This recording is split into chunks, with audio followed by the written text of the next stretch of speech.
খোপার ওই গোলাপ কাটা। মুশফিকা রহমান মৈথি। পর্ব ১৬। জীবনের জটিল অঙ্কে কখনো অনবরত প্লাস চিহ্নটি আসে না, মাঝে মাঝে মাইনাস চিহ্নটিও আসে। লাভ যেখানে আছে সেখানে ক্ষতি তো থাকবেই। সুখের পেছনে মৃদু পায়ে দুঃখও আসে। পূর্ণতার সাথে অপূর্ণতা, এটাকেই জীবন বলে, নয়তো কি একেবারে ম্যারমেরে একঘেয়ে জীবন হবে না বলুন?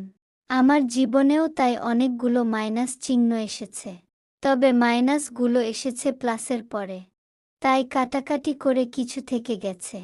আমার তাতে আফসোস নেই বিন্দুমাত্র। হ্যাঁ, ওই মুহূর্তে সেই মাইনাসের মোড়কে আসা বিপদগুলোকে প্রচুর বিশাল ঠেকেছিল। মিষ্টি আপুর মা হবার সংবাদে খুশির লহর বইল আমাদের বাড়িতে। মিষ্টি আপুর জীবনটা এতটাই সুখে মোড়া থাকুক, এটাই আমার কাম্য ছিল। সব থেকে আনন্দিত ছিলেন শাহনেওয়াজ সাহেব। তিনি নতুন গাড়ি কিনেছেন, এই সুসংবাদের উছিলায় তিনি আমাদের পিকনিকে নিয়ে যেতে চাইলেন। পিকনিকটা ঢাকার বাহিরে। তার গাড়িতে করে আমরা যাব।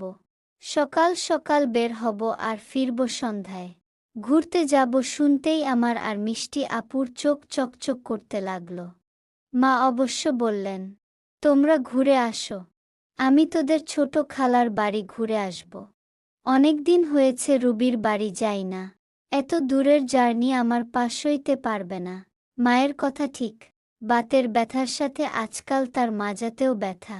এত দূরে যাওয়া আসায় তার অনেক কষ্ট হবে। তবে আমার ভালো লাগছিল। বিয়ের পর বাপের বাড়িতেই আমার যাওয়া হয়েছে গুনে গুনে। সেখানে একটু ঘুরতে যাওয়ার লোভ মনে তো জন্মাবেই, কিন্তু সেই আনন্দ টেকসই হলো না বেশি সময়। প্রায় সাথে সাথে সাহেব বলে উঠলেন, না না, অহেতুক এমন আয়োজন করার মানে নেই। এত দূরে মিষ্টির এই শরীরে না যাওয়াটাই উচিত। কথাটা শুনতেই আমার আর মিষ্টি আপুর মুখ চুপসে আমসত্ত্ব হয়ে গেল। কৃপাধারী হুতুমের একটা বাগড়া না বাঁধালে কি শান্তি আছে? আমার মেয়েটা লাফাতে লাফাতে বলল, বুম বুম বুম বুম। আহারে, এই ২১ মাসের মেয়েটাও জানে ঘুরতে যাবার আনন্দ, অথচ আমার কৃপাধারী হুতুম বুঝলে হয়। আমি তার দিকে তাকালাম খুব অসহায় ভঙ্গিতে, কিন্তু তিনি প্রচণ্ড নিরুৎসাহিত ভঙ্গিতে বললেন, যা গরম পড়েছে এতে এই অনর্থক পিকনিক করার মানে নেই। দেখা যাবে পিকনিক করতে যেয়ে ছেলেপুলে অসুস্থ হলো। অনর্থক বলবেন না ভাইজান, জায়গাটা সুন্দর, একেবারে গ্রামের বাড়ি টাইপ ফিল দিবে। মাহমুদ থাকলে ওকেও নিয়ে যেতাম। আমি আসলে মিষ্টির জন্যই যেতে চাইছি। মিষ্টির বাসায় থাকতে থাকতে মনে কেমন পানসে ভাব চলে এসেছে। ডাক্তার বলেছে ওর মন যত ভালো থাকবে বাচ্চার শরীর তত ভালো থাকবে। আর মিষ্টি একা যেতে চাইছে না। চলুন না ভাইজান, গেলে আপনারও ভালো লাগবে। ইস, কি বিচক্ষণ স্বামী! শাহনেওয়াজ সাহেবের এই গুণটি আমার সব থেকে ভালো লাগে। তিনি বরাবর মিষ্টি আপুর কথা চিন্তা করেন। তিনি যে মিষ্টি আপুকে খুব ভালোবাসে তাতে কোনো রাখঢাক নেই। শাহনেওয়াজ সাহেব অনেক বোঝানোর পরও আমার সাহেব রাজি হলেন না। মাও অনেক গুতালেন, মেয়েটা বড় হচ্ছে, ওকে নিয়ে একটু ঘোরাঘুরি তো মন্দ না। কিন্তু আমার সাহেব এই গরমে পিকনিকে যাবেন না। আমার খুব রাগ হলো, মুখ ভোঁতা করে বসে রইলাম আমি। মিষ্টি আপুর মনটা খারাপ হয়ে গেল। শাহনেওয়াজ সাহেবও হতাশ হলেন। এই কাঠের মানবকে বোঝানো কারও কাম্য নয়। এদিকে আমার মেয়েটা বুম বুম করতে করতে ফেনা তুলে দিল। রাত বাজে 8:30। বাহিরে মেঘের গর্জন। ঘরের দেওয়ালও একটু পর পর সেই গর্জনে কেঁপে উঠছে। কৃপাকে অনেক কষ্টে ঘুম পাড়ালাম। তারপর শান্ত চোখে তাকিয়ে রইলাম আমার ঘুমন্ত মেয়েটার দিকে। 2 বছর তখনও হয়নি, আরও 3 মাস বাকি। মেয়েটা এত তেদর হয়েছে কি বলবো। দিনকে দিন শুধু তেদরামি বাড়ছে। এখনো স্পষ্ট কথা বলা শিখেনি সে। গুটি কয়েক শব্দ বলে, তাও সেই শব্দগুলো হয় আদো আদো। নুডলস উচ্চারণ করতে পারে না সে। বলে নাম নাম। পিঁপড়াকে বলে পিপ্পা। মিষ্টি আপুকে ডাকে পিপি। তার উচ্চারণগুলো শুনতে ভালো লাগে। যেদিন খাট থেকে লাফাতে লাফাতে পড়ে গেল, আমি যেই শুধালাম, কোথায় ব্যথা পেলে, বলল পুতপুত। প্রথমে বুঝলাম না, পরে বুঝলাম সে তার পাছায় ব্যথা পেয়েছে। এত হাসি পেল। এই আদো আদো বলিতে আমাকে যখন ডাকে আম্মু, যত দুষ্টুমি করুক আমার মন জুড়িয়ে যায়। কিন্তু সেই সাথে যখন দেখি জানালার গ্রিল বেয়ে উঠেছে বা খাট থেকে লাফিয়ে টেবিলের উপর চড়ে বসেছে, তখন মনে হয় উল্টো ঝুলিয়ে পিটাই। বাংলাদেশি বাচ্চাদের পাছায় যতক্ষণ না মার পড়বে তারা আসলেই শুধরায় না। আমার মেয়ের কথাই বলি, সাহেব আমার জন্য একটা লিপস্টিক আর তিব্বত স্নো নিয়ে এসেছিলেন। আমিও ভুলো মনা জিনিসগুলো রেখেছিলাম ড্রেসিং টেবিলের নিচের থাকে। মেয়ে যে আমার পা উঁচিয়ে হাত বাড়ালেই সেগুলোর নাগাল পায় তা আমার মনে ছিল না। রান্না শেষ করে ঘরে এসে দেখি সে ওই লাল লিপস্টিক মুখে মেখে লাল হনুমান সেজে বসে আছে। আর ক্রিম ঘাঁটতে ঘাঁটতে আমার মুখের দিকে তাকিয়ে তার চোয়ালে সদ্য উঠা 4টে দাঁত বের করে বলল, লান্না লান্না।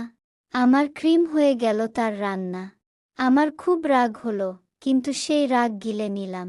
কারণ ওই সুন্দর মুখখানার দিকে তাকিয়ে কিছু বলতে পারলাম না। বাহিরে বৃষ্টি বেড়েছে। এখনো ফিরেনি সাহেব। ঘড়ির কাঁটা 9টার ঘরে দাঁড়ালো। ঠিক তখন বাজল কলিং বেল। আমি দরজা খুলতেই দেখলাম হাত ভর্তি বাজার হাতে, বৃষ্টিতে একেবারে ভিজে টুইটুম্বর হয়ে দাঁড়িয়ে আছেন আমার সাহেব। মুখখানা গম্ভীর নয়, বরং তাকে খুব প্রসন্ন মনে হলো। আমার হাতে বাজারের ব্যাগটা তুলে দিয়ে বললেন, ইলিশ এনেছি। আমি অবাক স্বরে বললাম, এত বাজার হঠাৎ? এত প্রশ্ন ভালো লাগে না, খেতে ইচ্ছে হয়েছে এনেছি। বেজে দেওয়ার কৃপা করলে ভালো হয়। আমি চোখ কুঁচকে বললাম, এই রাতে কে ইলিশ কাটবে? আমি কি অবিবেচক? কেটেই এনেছি। ধুয়ে এখন শুধু ভাজতে হবে। কিন্তু কি উপলক্ষ? বললাম না, আমার খেতে ইচ্ছে করছে। আমি সাহেবের দিকে সরু দৃষ্টিতে তাকিয়ে তার হাতের ব্যাগটা নিলাম। মিন মিন করে বললাম, আপনার না ইলিশের গন্ধ পছন্দ না? বলেই চলে যেতে নিলাম, ঠিক তখনই সাহেব আমার শাড়ির আঁচল টেনে ধরলেন। আমার আঁচলে নিজের ভিজে মাথা মুছতে মুছতে বললেন, এত প্যানর প্যানর, ঘ্যানর ঘ্যানর করা কেন? আগে খেতাম না, এখন খাই। আগে তো গ্যাদা মেয়ে মানুষও ভালো লাগতো না, এখন তার সাথে দিব্যি সংসার করে যাচ্ছি। যন্ত্রণা করে করে মাথার পোকা খাচ্ছে। কিছু মানা করলে মুখ ফুলাচ্ছে, ঠুন্না তো মারতে পারছি না। আঁচল ছাড়ুন। ভিজিয়ে দিচ্ছেন তো, আমার শাড়ি বদলাতে হবে। তিনি একেবারেই পাত্তা দিলেন না আমাকে।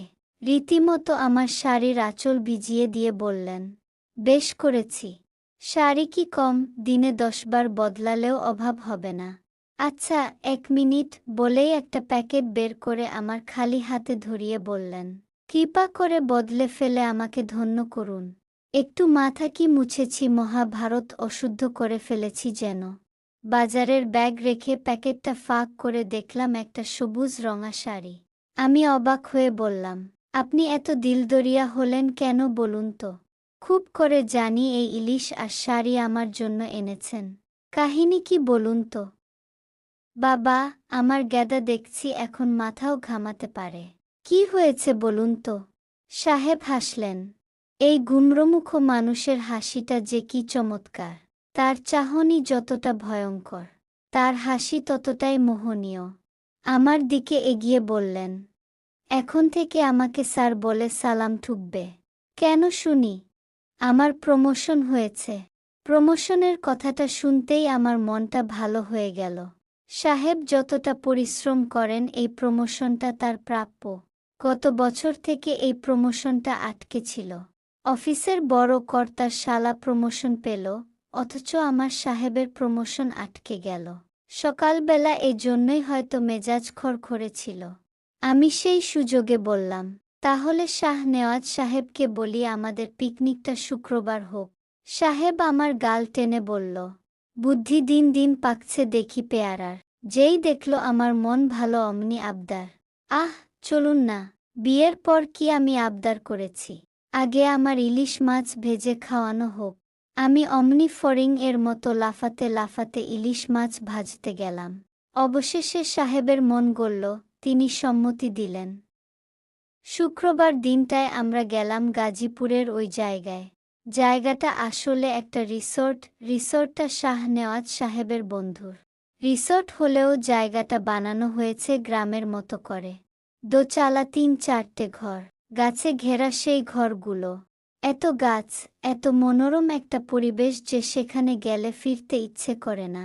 সেদিন হয়তো মেঘেরাও কৃপা করল সাহেবের উপর। কালো মেঘে ঢেকে আছে আকাশ, রোদ নেই একেবারে।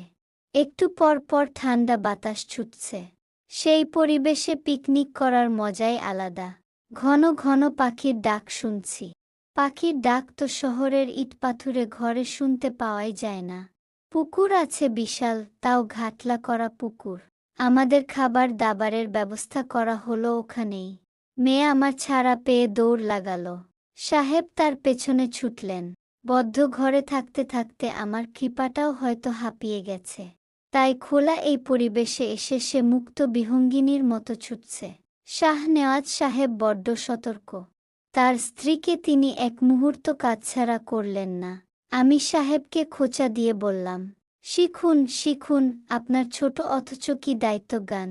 আমার দিকে কঠিনভাবে তাকিয়ে সাহেব বললেন, তো এখন মাথায় নিয়ে কি নৃত্য করব? আসুন, আমার মাথায় আসুন। আমার মাথায় এসে তাক ধুমাধুম নাচুন, যন্ত্রণা। রোমান্সের ইনি কি বুঝেন? আমি হাল ছেড়ে দিলাম। খাওয়া দাওয়া শেষে আমরা একটু ঘুরে দেখতে লাগলাম আশপাশটা। আমি গেলাম পুকুরের দিকে, আমার সাথে কৃপাও। ঠিক তখনই ঝুমঝুমিয়ে নেমে এলো বৃষ্টি। শীতল বাড়িধারা গায়ে লাগতেই আমার রুহু অবধি জুড়িয়ে এলো, কি শান্তি। হাত মেলে আমি ভিজতে লাগলাম। আমার পরনে সাহেবের দেওয়া সবুজ শাড়ি। পুকুরের সিঁড়িতে তখন পানি জমেছে। কৃপা সেই পানিতে লাফাচ্ছে আর খিলখিলিয়ে হাসছে আর বলছে, বিত্তি বিত্তি। আমি দু হাত মেলে ভিজছি। ঠিক তখনই গম গমে স্বর কানে এলো, এই বৃষ্টির মধ্যে ব্যাঙের মতো কোদাকুদি করার কি মানে? বলি, বয়স কি হাঁটুতে নেমে এসেছে? নিজে লাফাচ্ছে, মেয়েকে নিয়ে লাফাচ্ছে, যন্ত্রণা যত সব। বলেই মেয়েকে টেনে ঘাটে নিয়ে তার মাথা মুছিয়ে দিতে শুরু করলেন। আমি কঠিন চোখে তাকালাম সাহেবের দিকে। এত মনোরম একটা পরিবেশ নিতান্ত পাথর হৃদয়ের মানুষই এমন উক্তি করতে পারে। কোথায় আমার সাথেও একটু ভিজবে তা না, মেয়ে আমার ঠান্ডা হয়ে গেছে ভিজে। ফলে তিনি কঠিন চোখে আমার দিকে চাইলেন। তার বাঘের মতো চাহনিকে এখন আমার ভয় লাগে না। তাই নির্লিপ্ত কণ্ঠে বললাম, যার আপনার মতো হুতুমের সাথে বিয়ে হয়েছে তার পক্ষে মানুষ থাকা সম্ভব না। কারণ মানুষের পক্ষে আপনাকে বিয়ে করা সম্ভব না। আমি না হয় একটু ব্যাঙ হলাম। আমার কথা শুনে তিনি রাগী স্বরে বললেন, বেশ জ্বর বাঁধাও গে, আমি সেবা করব না। বলেই মেয়েকে নিয়ে ঘরে চলে গেলেন। আমি দীর্ঘশ্বাস ফেললাম। এই হুতুম বৃষ্টির মানে বুঝে না। বৃষ্টি মানে ফড়িং এর হুল্লোড়, বৃষ্টি মানে একদলা বিষণ্ণতা। আবার বৃষ্টি মানে নীরব প্রেম, মাখামাখা আহ্লাদ। আমি শেষ সিঁড়িতে পা ভিজিয়ে বসলাম। পানিটা কি শান্ত লাগছে। বৃষ্টিতে আমার গা ভিজে ঠান্ডা হয়ে গেছে, তবুও উঠতে ইচ্ছে হচ্ছে না। ঠিক তখনই আমার মাথায় ছাতা ধরলেন কেউ। আমি না দেখেই তার ঘাড়ে মাথা রাখলাম। তিনি রুক্ষ গলায় বললেন, ঠান্ডা লাগবে। লাগুক, আপনি আছেন তো? আর যখন আমি থাকব না, কোথায় যাবেন? টেকনিক্যালি যেহেতু আমি গ্যাদার থেকে 14 বছর বড়, তাহলে আমার মৃত্যু 14 বছর আগেই হবে।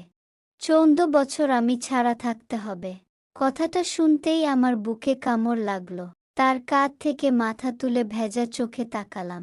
এত সময় ভেজার কারণে আমার অশ্রু বৃষ্টির পানিতে একাকার হয়ে গেছে।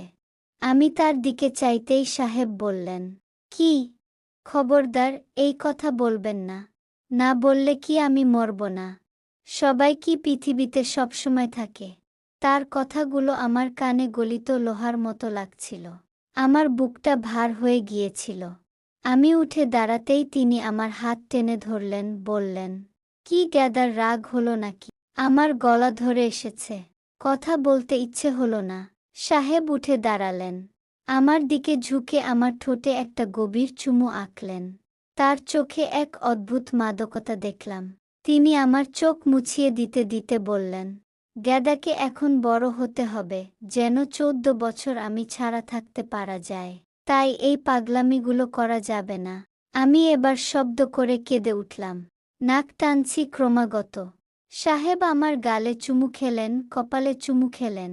তার গালের দাড়ির খোঁচা লাগছে আমার গালে। তিনি আমার মুখটা দুহাতে ধরলেন। কিছু সময় দেখলেন আমাকে, তারপর বললেন, গা ঠান্ডা হয়ে গেছে, বুদ্ধিশুদ্ধি হবে না তাই না? আমি একটা শাড়ি নিয়ে এসেছিলাম। কাপড় বদলে সেই শাড়িটা পরলাম। বৃষ্টি থামার নাম নেই। আমরা সেই বৃষ্টিতেই রওনা দিলাম। ক্ষণে ক্ষণে বিদ্যুৎ চমকাচ্ছে। রাস্তায় বিদ্যুৎ নেই সে কারণে হেডলাইটের আলোতে যা একটু দেখা যাচ্ছিল রাস্তা। গাড়ি চালাচ্ছিলেন শাহনেওয়াজ সাহেব।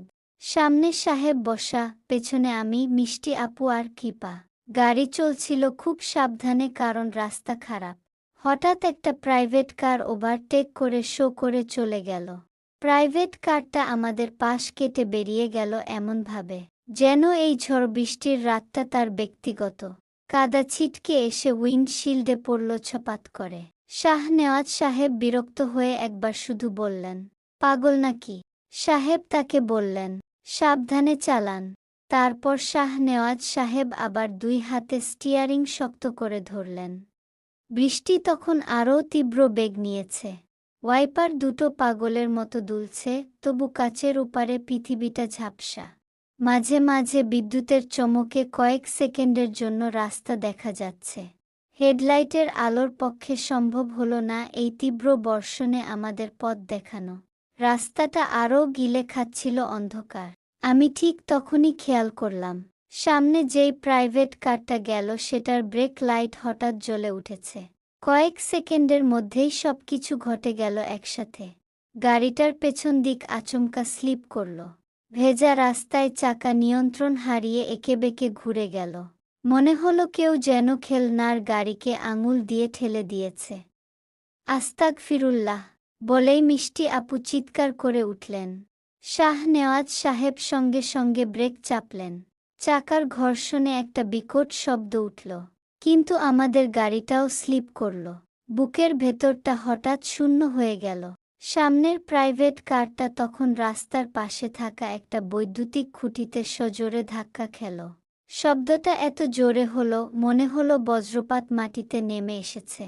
ঠিক সেই মুহূর্তেই শাহনেওয়াজ সাহেব গাড়ি ঘোরানোর চেষ্টা করলেন, কিন্তু ভেজা রাস্তা স্টিয়ারিংয়ের কথা শুনল না।